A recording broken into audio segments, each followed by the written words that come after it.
This is my history of the Marvel Universe. I have compiled this together because Marvel's been going for 50, 60, 70, 80 years. It's been going on forever, depending on how you look at it. Either started in the 1930s or it really started in the 1960s. But overall, there's a lot of stories and a lot of history. And what I wanted to do is take the Marvel Universe and turn it into one complete epic story with a beginning, a middle, and an end. Because that's something that comics kind of they do, but they do it and then they start over again and they continue and they continue and they continue. So I really wanted to try to imagine all right, let's say the Marvel universe had a beginning, a middle, and an end, and if it did have that, what would it look like? So we start with the origin stories. Now, my strategy for this is you could look at the original Stan and Jack stuff, and I think that stuff's important. But I really wanted to try to upgrade the art, upgrade the ideas of all of this stuff, and kind of as these stories get told, they get told better and they get told with better art and they get told with a better understanding of who these characters are and what the universe is. Because when they first started doing this in 1961, they didn't know that all of this was going to come afterwards. They didn't know who Thor was going to become.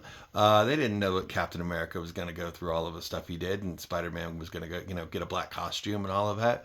So with the modern retellings, you get a lot of really interesting things. You get a full understanding of the character. For me, I think the best place to start is with Marvels. I think that's the definitive beginning of the Marvel universe. It covers the 30s. It covers all of the huge points. It has Galactus. It has the Fantastic Four. But then, really, I think that the true beginning of the Fantastic Four is with I think that's the true beginning of the Marvel universe when Reed, Sue, and Ben and Johnny get in that spaceship and go into space. That becomes the beginning. Now, I have chosen for my origin story the first 6 issues of the Fantastic Four Heroes Reborn, which is done by Jim Lee. And there's a couple of reasons why I like it. The artwork is more modern for sure. As you can see, it's got that very 90s flair to it. And I appreciate that. I would love to see this recolored. I would love to see this done. Just I think recolored would be great. But it has some important things to it. It introduces the Fantastic Four. It introduces their whole origin story. They fight the Mole Man, but also most importantly to the whole thing, they fight Doctor Doom and the Skrulls and all of that stuff. This does a lot of good retelling things. You get your introduction to Black Panther. You get your introduction to some of the Avengers. But you get Doctor Doom, and you get Doctor Doom doing something important, which is trying to steal the power cosmic from the Silver Surfer, and that is something that I think Doom does a lot. He tries to steal the power. He is a Promethean character. He tries to steal the power of the gods. So you start off with them. Then I think it's important to pay homage to Stan and Jack. So I have this Fantastic Four Volume 3, which has, as you can see, 41 to 63. So introduces the Inhumans, introduces the Marvel. It has the This Man, This Monster story. I believe you get Black Panther in there. His first appearance, and you also have the coming of Galactus and all of that story. I think that's very important. I think you gotta give homage to Stan and Jack. When you pair it with the modern stuff, I think you get some good Fantastic Four. And I think Fantastic Four are a linchpin. Other origin stories that are great. I have the entire color trilogy or quadrilogy. So Captain America, which kind of technically goes before the Marvels, because it's a World War II story for Cap, which I think is important.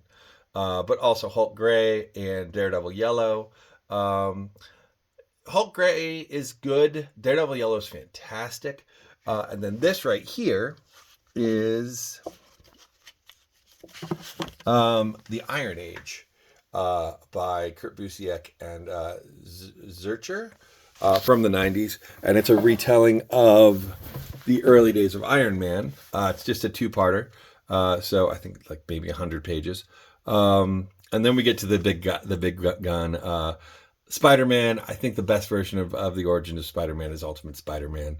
And I like to go all the way up through volume 3 because not only do you get Kingpin, and so Spider-Man is the one that has the best rogues gallery. So you want to try to get as many of them as you can.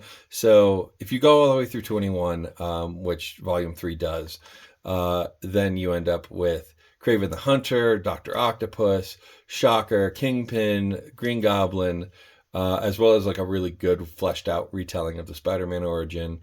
I would say the definitive Peter Parker as a teenager is Ultimate Spider-Man. Love it.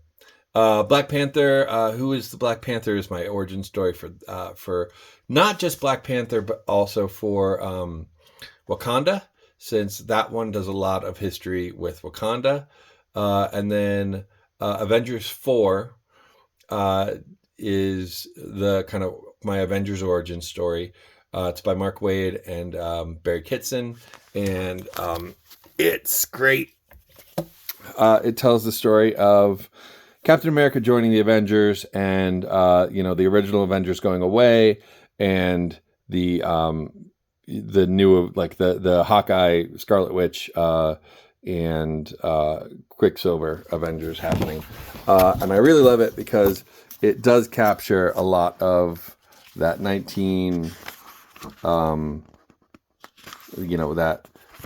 like super villains, like the evil Black Knight and the mysterious Melter and the Enchantress, and like the radioactive man, like that tone of the 1960s when you were dealing with supervillains and that type of crazy stuff.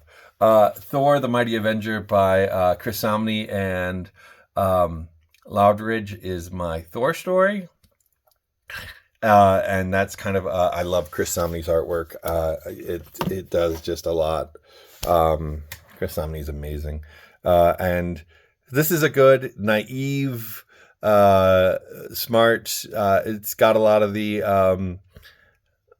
of character to it, but a lot of mythology.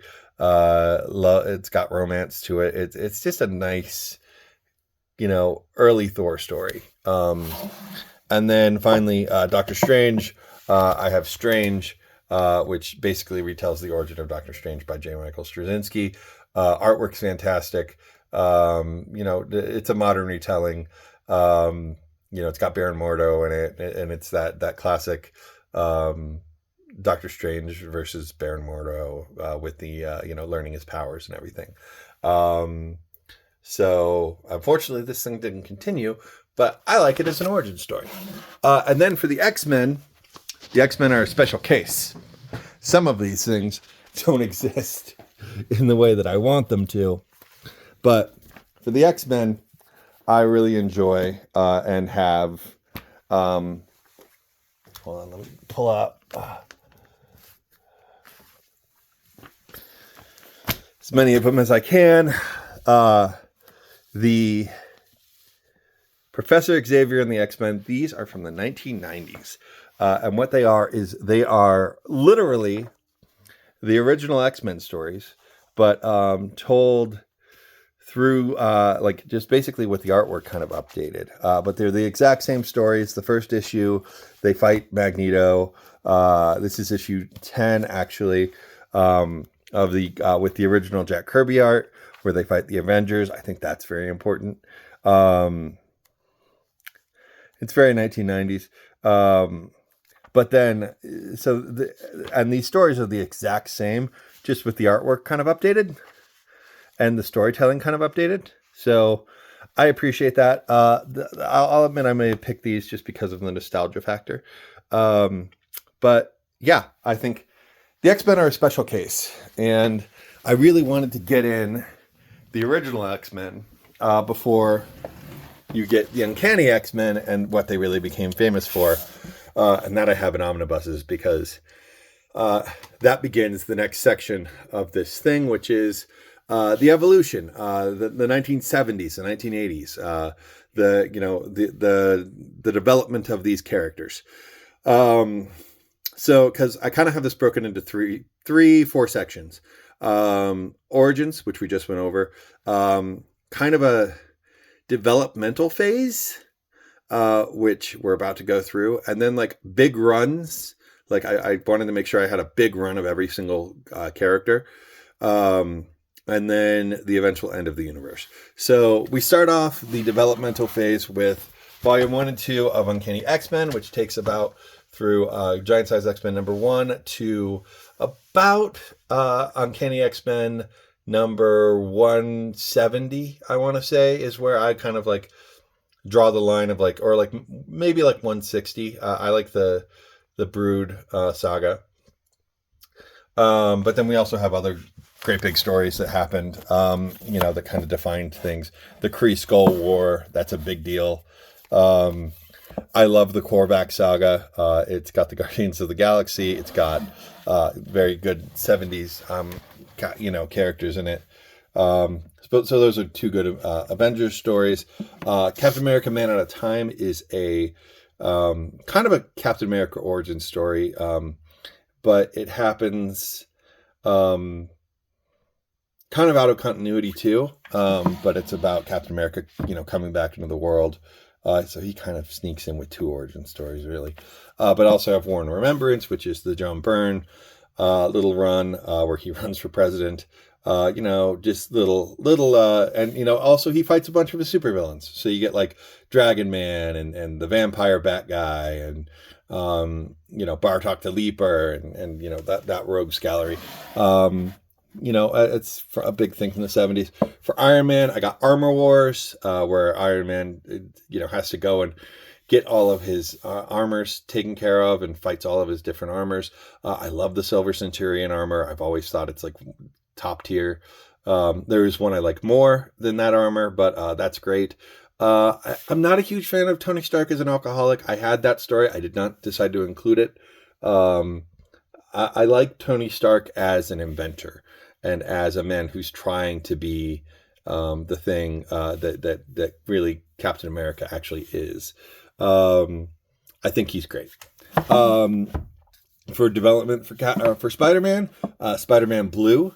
This kind of covers his college years as he is falling in love with Gwen Stacy and doing all of that stuff. I think that's very important, and it's never told more beautifully than by Tim Sale. Spider-Man Blue is just knockout. And then we have the Walt Simonson run by of Thor, which really developed Thor and made him more of a superhero, and is just Beta Ray Bill, Frog Thor, all of the fun. You start to develop it beyond the mythology and create him as his own character. I like to see the Fantastic Four as having like distinct runs that I think define the characters as they go along. And I would say the original run is kind of Ben's run, and I mean you get a good balance in all of them, but this is the Byrne run, or a little bit of the Byrne run. And once again, Doctor Doom shows up. I think that's whenever I can get him to show up, I love that. But also, I would say this is kind of Susan's run, because Susan gets a lot of characterization, big focus on the family, big focus on, but like I think Susan gets the most development during that run, so I appreciate that. Hulk going gray, a little bit of development of the Hulk before the Peter David run, which does a lot more. So I have that for the Hulk, but we get to some better Hulk stories later, including Future Imperfect, which I think is another great development of the character. Doctor Strange, my little developmental story is The Oath, which really dives into Wong and to him actually being social sorcerer supreme. And then finally we have Daredevil and Wolverine, but like the Frank Miller Daredevil run. I couldn't not have that in there. Daredevil's my favorite character. So I, included that and including Born Again because you kind of can't not have Born Again. That's one of the best Marvel comics ever created. The big switchover point. X-Men God Loves Man Kills. Another good development. Another big, huge one. And then for me, the big kind of switchover point is Secret Wars in the mid 1980s, where they kind of got all of the toys together and they, smashed their toys together. So I think the Marvel Universe really starts to congeal around that time. And then immediately afterwards, you have the Kraven's Last Hunt, which is a great Spider-Man story, but a better Kraven story. I included it because it's one of the better Spider-Man stories of all time. And then I wanted to do a little bit of Immortal Iron Fist and Luke Cage and Heroes for Hire. I've always loved that idea. But that begins to move us into the great big runs. And I wanted to have, one great big run for every single character. But I definitely included Iron Fist and Luke Cage in there because, you get those street level characters, and I like Luke Cage. And I love the Heroes for Hire. I love that concept. But getting into the big, huge runs, some of them I have in single issue format. Some of them I have in trades. For example, this one is kind of a stand-in, Iron Man in the Iron Mask. I love this Iron Man design. I think it looks amazing. I've always just been a huge fan of what Sean Chen did there and Kurt Busiek. I have the entire run up to 30, and that's kind of what I'm looking for with this. Is I'm looking for a definitive character run that is mostly one writer, one artist, and is a good example and. It is, at least 30, 40 issues, somewhere around there. I love the Mark Waid Fantastic Four run. I had talked about Byrne's run being the Invisible Woman's. I think Mark Waid's is Johnny's. Johnny has a lot of character development. He becomes a Herald of Galactus. But you also get Valeria, born in this one. You get a lot of cool things. I think Wirango's art's amazing. I've always loved the idea of a sentient equation that they have to fight. That's the imagination is very strong on the page. So yeah, I've always really enjoyed that. Also, I've noticed that Fantastic Four runs tend to kill a character, like one of the member of the Fantastic Four that they don't know what to do with. And this one kills off Ben. The next one, there's another one that kills off Johnny. And I find that funny. But they bring Ben back, of course, by having him meet Jack Kirby. Because why not do meta shit? But I love what Mark Waid, and I love this run on Fantastic Four. It is my favorite run. Moving on, we have the big run for Spider-Man is the JMS. J. Michael Straczynski and John Romita Jr. run. This features Moreland and Spider-Man revealing to Aunt May that he's Spider-Man and like them having like an adult conversation about it. It's got a great 500th issue thing. It deals with magic. It deals with my favorite era of Spider-Man, him being a high school teacher. Which if you're going to have him be an adult, I think keeping him in a high school setting and having him actually be a teacher is I always felt comfortable with that. I always really love that idea. I think JMS's run falls apart towards the end, and towards the back half of it, it's kind of a tale of two stories. As soon as John Romita Jr. leaves the book is when I'm like, okay, no. And I also love the Spider Totem thing. They introduced a character named Ezekiel. And Ezekiel basically brings up the idea of like, hey, you notice that you fight all of your bad guys and they're all like animal themed, and like you're animal themed. Like, what if like there's like a space totem that you are representing, that like is bigger than yourself. And I always really liked that idea because, like, yeah, it is true. Spider-Man fights the Rhino and the Scorpion, and and the Tarantula, and all of these different like animal themed characters. Dr. Octopus, Craven the Hunter is kind of an animal theme. So I was like, that's a really creative idea. So I appreciate that. Also, John Romita Jr., really great artist. For my Cap run, I did a little bit of mixing and matching. I think Mark Waid's amazing. So his Operation Rebirth with Garney was really great. It got continued on after, and I don't think that was as successful, although I do love some parts of it. And then Captain America Winter Soldier. I don't like continuing it past into the next storyline where he dies, because whenever you kill a character, you do say something about the character insofar as the character, like the people around him will react, but it ends up being more about those characters. And I think like that ends up being more about Bucky, where Winter Soldier's about Captain America and Bucky's relationship. But so it still remains a Captain America story at the whole. Once a character is dead, they can't interact with the story anymore. So, yeah. And then Captain America, Home of the Brave, once again, Waid and Somni, one of my favorite things ever. He goes through time and, gets in a scrape. Just great Somni art, though. That's why I have that on there. And, Captain America being inspirational, which I love. Black Widow, also by Waid and Somni. I have that right next to it just because I love Black Widow. And there's a good spy story, and once again, Waid and Somni. I'm gonna get as much as that on the board as I can. Not a giant run, but Black Widow doesn't have any large runs, so 12 issues is actually like pretty big for her. Then we have, for the big run for Thor, the Thor God of Thunder, Jason Aaron's run. I have all of it here up to the War of the Realms. So it's kind of a tale of two Thors. Actually, three Thors. Actually, four Thors, because you have Thor, the typical god of thunder. You have old man Thor, who is running his thing, and then young boy Thor, who's not worthy of Majorlan. I can't say that yet. And then you also get Jane Foster being Thor, and him being unworthy of it, and that's a whole story as well.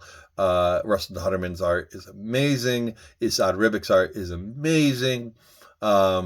What they do with the God Butcher and all of that stuff, really great. And then he builds this whole story that eventually ends in the War of the Realms, which I find really awesome. And then also right next to it, for more Jason Aaron, similar story but set for Doctor Strange. I love Chris Bachalo as a Doctor Strange artist. I think the weirder you make an artist, the better. So that run is great. I love the Cost of Magic that they add into it, and the death of Magic, and him struggling. That's great. Little run. It's only, I think, 26 issues, but Doctor Strange's kind of a minor character in my mind. Like, he's a major character in Power, but yeah.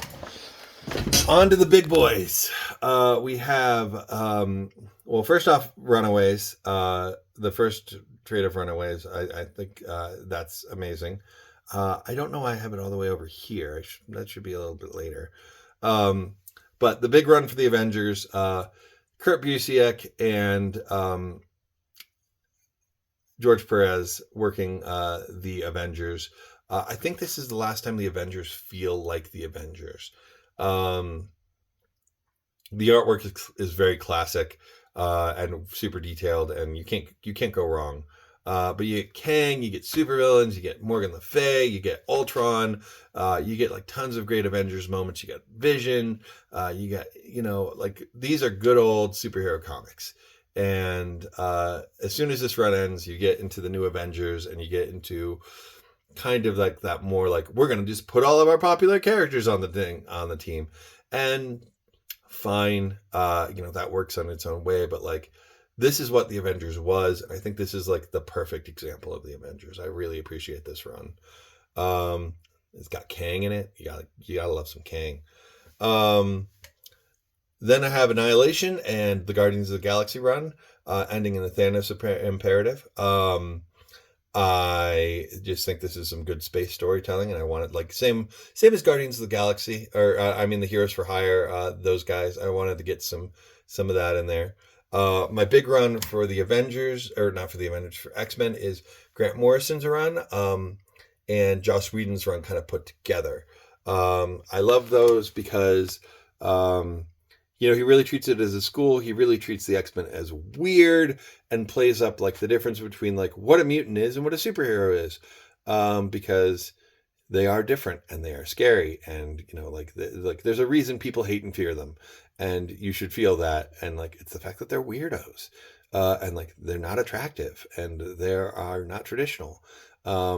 So that's, and then, the Joss Whedon run is just really good X-Men storytelling, and feeds really well off of everything that happened in New X-Men. So, get some mutants in there. Then I got some Deadpool. Deadpool's a weird character. I don't love Deadpool, but I think Deadpool, that little run that they did with Jerry Duggan, and Terry Moore and everybody else that came after in terms of artist, was a really good superhero Deadpool story. It was funny. So, sure, I'll include that. Then we get to the Daredevil stuff. I don't love the Bendis run, but I do love the way the Bendis run starts. The way the Bendis run starts is without, where Daredevil is outed to the public, and has to deal with the Kingpin, but like it's just about like small time mob bosses. I really appreciated that. I really liked that. But then once again, going back to Mark Waid and Chris Samnee, his run is great. I feel like Brubaker and Diggle and Bendis, who came before, and even Miller, like there's been a growing thing since Miller that you miss from Daredevil Yellow, which is that Daredevil's a swashbuckling, charming guy. And this did a really good job of bringing back that swashbuckle and that charm and the lawyer stuff to it. And it does a great job of displaying his powers. Marcos Martin, in the early days of it, just like really kind of reinvented the way that you do the radar sense. So I have all of that run. It takes up a lot of space. I kind of regret a little bit of that. I go back and forth, but at the same time, I love this run by so much. I include in there Back in Black when he goes to the Supreme Court. Daredevil's a lawyer. I think that's important. I really enjoy a good legal story that involves superheroes. That's why I also have this, the Dan Slott by She-Hulk, because that's her being a superhero lawyer and brings us into our Hulk area. I think Hulk, you can tell two different types of stories with. Hulk, you can have from the perspective of Bruce Banner, and Bruce Banner is, haunted by the Hulk and trying to be and kind of, trying to get rid of the Hulk and like, oh, I'm a fugitive. I'm struggling with who I am.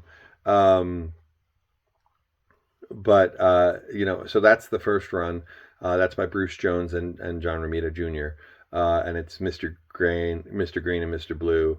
And like he's like trying to outrun the Hulk, while being haunted by him. But then there's also a Hulk story that I think exists as well, which is where you just let the Hulk be the Hulk. And Planet Hulk is as best you can get with that, because that you just unleashed him on a planet and he had to be awesome and he takes over the planet. He's the strongest one there is. So by the end of the story, he's the strongest one there is. He's taken over the world. He's going to be the last one who exists. That's why Future Imperfect is such an interesting story, because it's like, yeah, you're probably a scary guy. Now we start getting into the end of the world. Spider-Verse. I love Spider-Verse, not just because the movie is great, but because I think Spider-Man has been so many different things to so many different people in so many different ways, and to display that in such an interesting and fun way, I love that Spider-Verse story. So that's on there. New Avengers Civil War represents Civil War. I tried to get a couple of events in there. I would love to get Infinity Gauntlet. I don't own that yet, but that would be somewhere in here. Civil War, I don't think is a great story, but I do think it defines something that happened. Um, After this period, after you kind of got away from, and you got into the 2000s, you start noticing something. Superheroes stop fighting supervillains as much, and they start fighting giant world threats, and they start fighting, an alien invasion here, a situation there, but they end up fighting each other a lot more. So Civil War is kind of like the big start off of that. Um, and I like the New Avengers Civil War trade because it focuses on the individual characters and how they're dealing with the Civil War problem and what they're thinking about it and how they are relating to it. I think that's more interesting than the actual Civil War storyline, which is complicated mess and I don't think actually works that well. Wolverine and the X-Men, I think the X-Men, once again, as a school, kind of more lighthearted, more fun. But I wanted to keep an eye on the X-Men because I think the way that that eventually ends is, yeah, there is conflict. They do end up fighting each other, and they do end up fighting the Avengers. And I think, once again, that represents, okay, we're not fighting supervillains anymore. We're fighting each other. And I think that purpose is kind of a loss, kind of a loss of direction. It's like they kind of ran. It's as if they ran out of people to fight, and so they started, fighting each other. Um, and that moves into Hickman's End of the World. Um, I love Hickman's perception of things. You have the Illuminati who have been kind of showing up throughout all of these great big events that I've been kind of collecting. And you get their thoughts on things, and you also get the End of the World. Hickman's run is the Reed Richards run. It's very cerebral. It's very intellectual. Lots of ideas. I think it's as valid and good as the rest of them, and it sets up the idea of universes colliding into each other. And that eventually happens. You have Thanos, you have all of, the Avengers, being a big giant team again. But they're all trying to, at the end of the day, stop the collapsing of the universe. And the collapsing of the universe happens in Civil War, in Secret Wars.